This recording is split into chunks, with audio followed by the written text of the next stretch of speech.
भक्तों, विष्णु जी को पालनहार, सौभाग्य के दाता और संतान सुख प्रदाता कहा जाता है।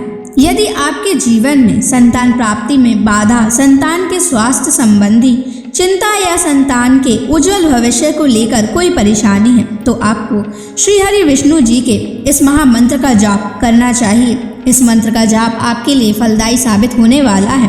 भगवान विष्णु की कृपा से संतान सुख प्राप्त होता है, संतान स्वस्थ है और दीर्घायु होती है और परिवार में खुशहाली बनी रहती है।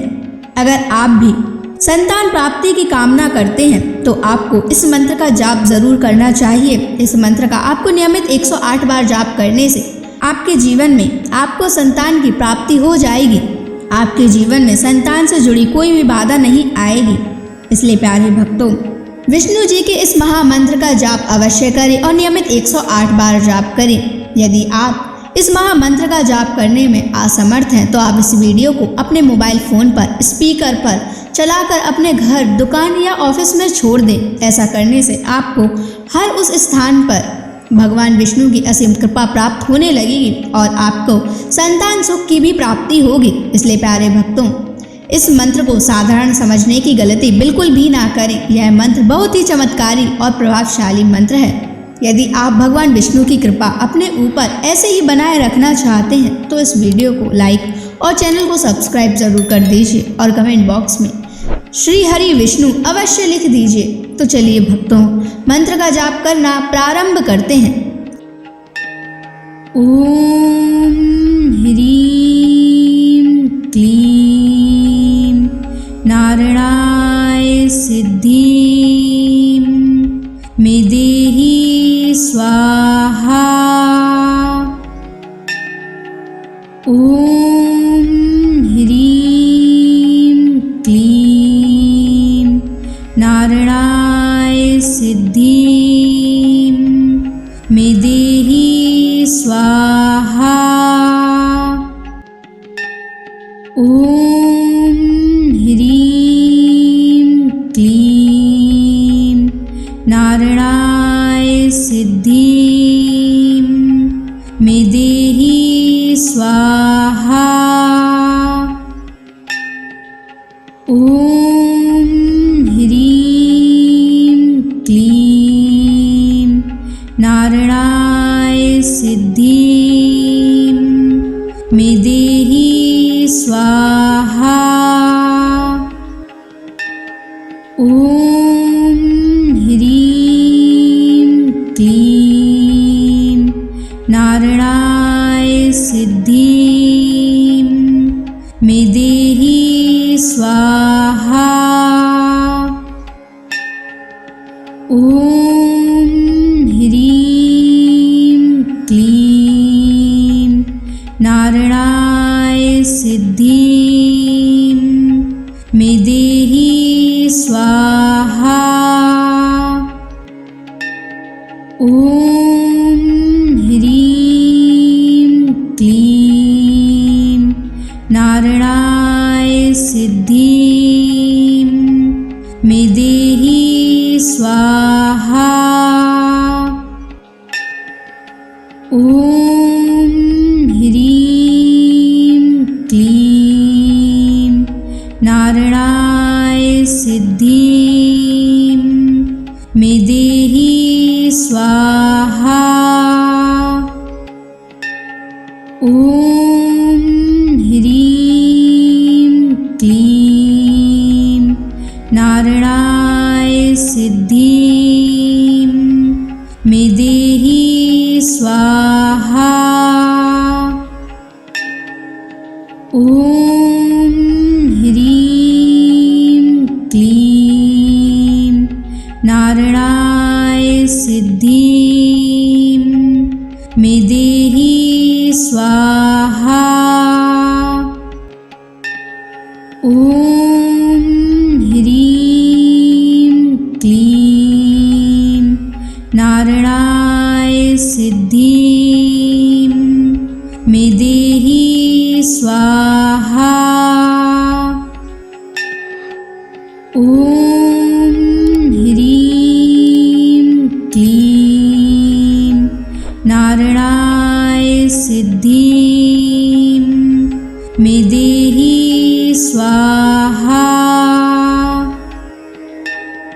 ॐ ह्रीं क्लीं नारायणाय सिद्धिं मे देहि स्वाहा। ॐ ह्रीं क्लीं नारायणाय सिद्धिं मे देहि स्वाहा। ॐ ह्रीं क्लीं नारायणाय सिद्धिं मे देहि स्वाहा। ॐ ह्रीं क्लीं नारायणाय सिद्धिं मे देहि स्वाहा। ॐ ह्रीं क्लीं नारायणाय सिद्धिं मे देहि स्वाहा। ॐ ह्रीं क्लीं नारायणाय सिद्धिं मे देहि स्वाहा। ॐ ह्रीं क्लीं नारायणाय सिद्धिं मे देहि स्वाहा। ॐ ह्रीं क्लीं नारायणाय सिद्धिं मे देहि स्वाहा। ॐ ह्रीं क्लीं नारायणाय सिद्धिं मे देहि स्वाहा। ॐ ह्रीं क्लीं नारायणाय सिद्धिं मे देहि स्वाहा। ॐ ह्रीं क्लीं नारायणाय सिद्धिं मे देहि स्वाहा। ॐ ह्रीं क्लीं नारायणाय सिद्धिं मे देहि स्वाहा। ॐ ह्रीं क्लीं नारायणाय सिद्धिं मे देहि स्वाहा। ॐ ह्रीं क्लीं नारायणाय सिद्धिं मे देहि स्वाहा। ॐ ह्रीं क्लीं नारायणाय सिद्धिं मे देहि स्वाहा। ॐ ह्रीं क्लीं नारायणाय सिद्धिं मे देहि स्वाहा। ॐ ह्रीं क्लीं नारायणाय सिद्धिं मे देहि स्वाहा। ॐ ह्रीं क्लीं नारायणाय सिद्धिं स्वाहा। ॐ ह्रीं क्लीं नारायणाय सिद्धिं मे देहि स्वाहा। ॐ ह्रीं क्लीं नारायणाय सिद्धिं मे देहि स्वाहा। ॐ ह्रीं क्लीं नारायणाय सिद्धिं मे देहि स्वाहा। ॐ ह्रीं क्लीं नारायणाय सिद्धिं मे देहि स्वाहा। ॐ ह्रीं क्लीं नारायणाय सिद्धिं मे देहि स्वाहा।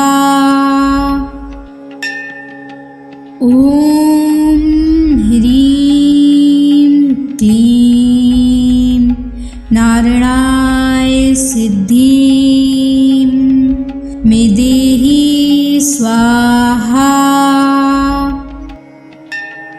ॐ ह्रीं क्लीं नारायणाय सिद्धिं मे देहि स्वाहा।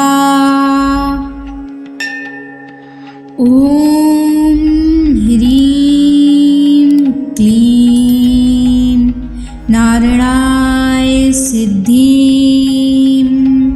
मे देहि स्वाहा। ॐ ह्रीं क्लीं नारायणाय सिद्धिं मे देहि स्वाहा। ॐ ह्रीं क्लीं नारायणाय सिद्धिं मे देहि स्वाहा। ॐ ह्रीं क्लीं नारायणाय सिद्धिं मे देहि स्वाहा। ॐ ह्रीं क्लीं नारायणाय सिद्धिं मे देहि स्वाहा। ॐ ह्रीं क्लीं नारायणाय सिद्धिं मे देहि स्वाहा। ॐ ह्रीं क्लीं नारायणाय सिद्धिं मे देहि स्वाहा। ॐ ह्रीं क्लीं नारायणाय सिद्धिं मे देहि स्वाहा। ॐ ह्रीं क्लीं नारायणाय सिद्धिं मे देहि स्वाहा। ॐ ह्रीं क्लीं नारायणाय सिद्धिं मे देहि स्वाहा। ॐ ह्रीं क्लीं नारायणाय सिद्धिं मे देहि स्वाहा। ॐ ह्रीं क्लीं नारायणाय सिद्धिं मे देहि स्वाहा। ॐ ह्रीं क्लीं नारायणाय सिद्धिं मे देहि स्वाहा। ॐ ह्रीं क्लीं नारायणाय सिद्धिं मे देहि स्वाहा। ॐ ह्रीं क्लीं नारायणाय सिद्धिं मे देहि स्वाहा। ॐ ह्रीं क्लीं नारायणाय सिद्धिं मे देहि स्वाहा। ॐ ह्रीं क्लीं नारायणाय सिद्धिं मे देहि स्वाहा। ॐ ह्रीं क्लीं नारायणाय सिद्धिं मे देहि स्वाहा। ॐ ह्रीं क्लीं नारायणाय सिद्धिं मे देहि स्वाहा। ॐ ह्रीं क्लीं नारायणाय सिद्धिं मे देहि स्वाहा। ॐ ह्रीं क्लीं नारायणाय सिद्धिं मे देहि स्वाहा। ॐ ह्रीं क्लीं नारायणाय सिद्धिं मे देहि स्वाहा। ॐ ह्रीं क्लीं नारायणाय सिद्धिं मे देहि स्वाहा। ॐ ह्रीं क्लीं नारायणाय सिद्धिं मे देहि स्वाहा।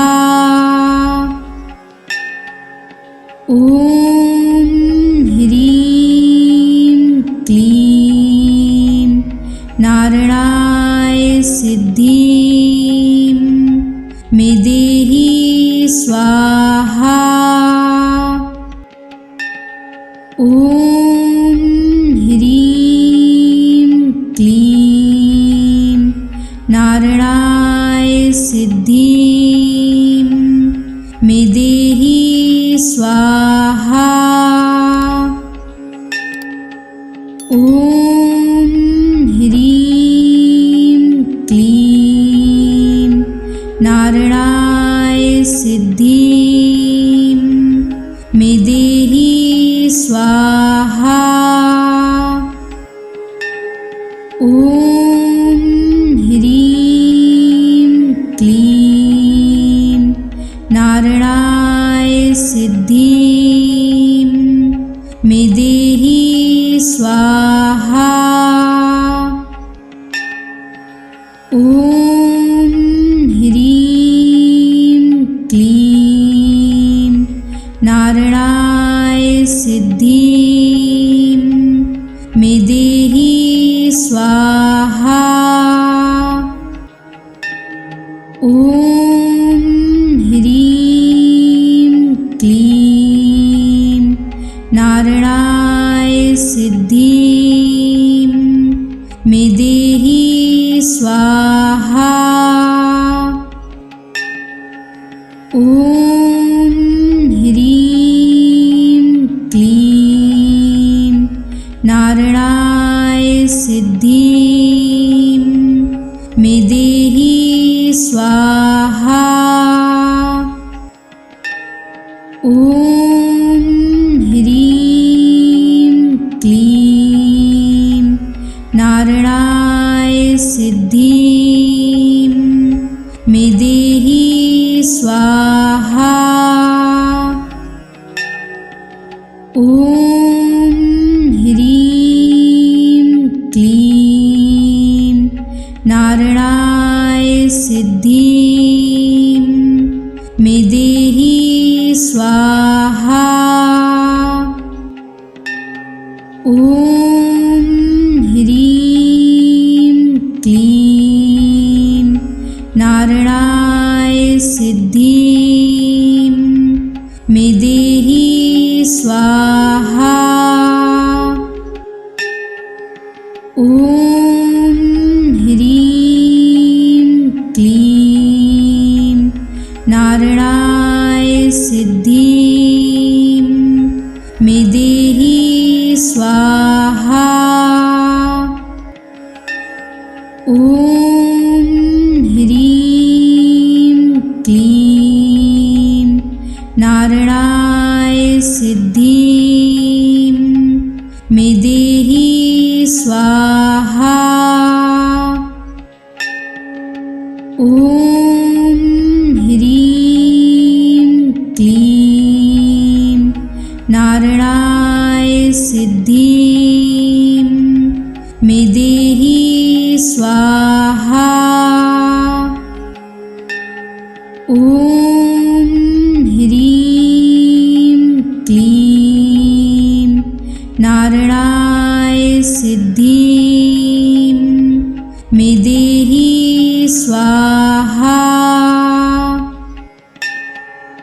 ॐ ह्रीं क्लीं नारायणाय सिद्धिं मे देहि स्वाहा।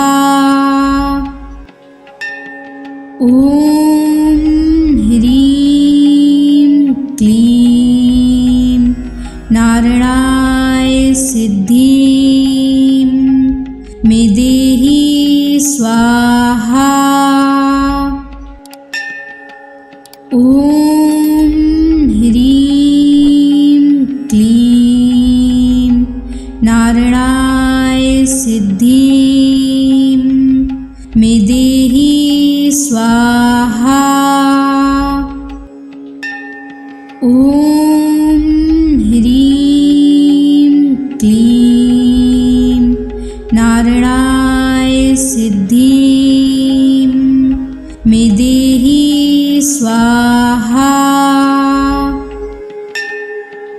ॐ ह्रीं क्लीं नारायणाय सिद्धिं मे देहि स्वाहा।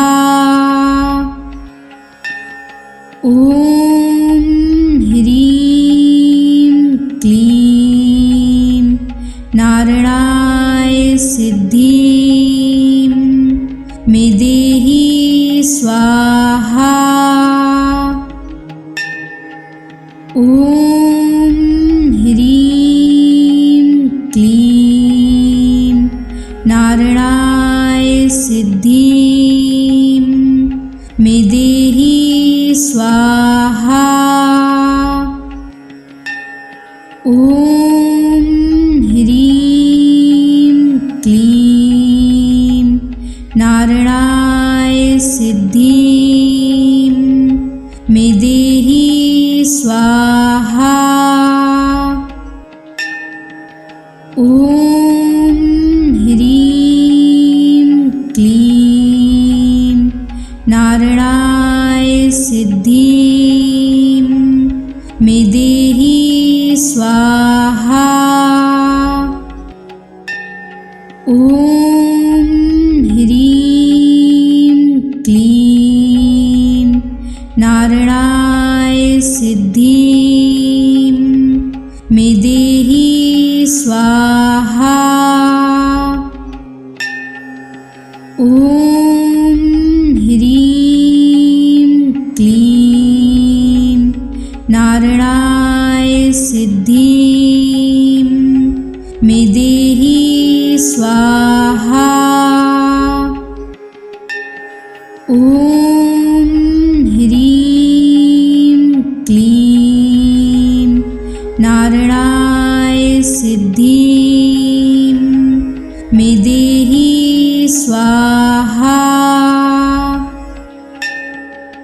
ॐ ह्रीं क्लीं नारायणाय सिद्धिं मे देहि स्वाहा। ॐ ह्रीं क्लीं नारायणाय सिद्धिं मे देहि स्वाहा। ॐ ह्रीं क्लीं नारायणाय सिद्धिं मे देहि स्वाहा। ॐ ह्रीं क्लीं नारायणाय सिद्धिं मे देहि स्वाहा। ॐ ह्रीं क्लीं नारायणाय सिद्धिं मे देहि स्वाहा। ॐ ह्रीं क्लीं नारायणाय सिद्धिं मे देहि स्वाहा। ॐ ह्रीं क्लीं नारायणाय सिद्धिं मे देहि स्वाहा। ॐ ह्रीं क्लीं नारायणाय सिद्धिं मे देहि स्वाहा। ॐ ह्रीं क्लीं नारायणाय सिद्धिं मे देहि स्वाहा। ॐ ह्रीं क्लीं नारायणाय सिद्धिं मे देहि स्वाहा। ॐ ह्रीं क्लीं नारायणाय सिद्धिं मे देहि स्वाहा। ॐ ह्रीं क्लीं नारायणाय सिद्धिं मे देहि स्वाहा। ॐ ह्रीं क्लीं नारायणाय सिद्धिं मे देहि स्वाहा।